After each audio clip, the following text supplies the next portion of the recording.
તમે જોઈ રહ્યા છો ભારત ટાઈમ્સ ન્યૂઝ। લોકસભા ચૂંટણી માટે ઉમેદવારોની પસંદગીને લઈને ભાજપમાં બેઠકોનો દોર ચાલી રહ્યો છે। ગુરુવારે મોડી રાત સુધી કેન્દ્રીય ચૂંટણી સમિતિની બેઠક ચાલી હતી, જેમાં માત્ર જીતના માપદંડ પર જ કામ કરવામાં આવશે તેવું સૂત્રો પાસેથી જાણવા મળ્યું છે।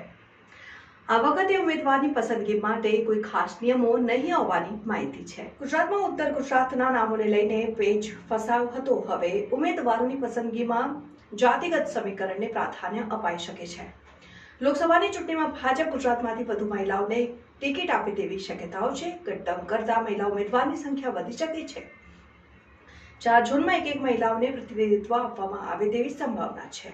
ઉત્તર ગુજરાતમાં મહેસાણાની જગ્યાએ પાટણ અથવા બનાસકાંઠાથી મહિલાને ટિકિટ મળી શકે છે। હજુ સુધી કોઈ ધારાસભ્યને ઉમેદવાર બનાવવા અંગે વિચારણા થઈ નથી। જોતા રહો।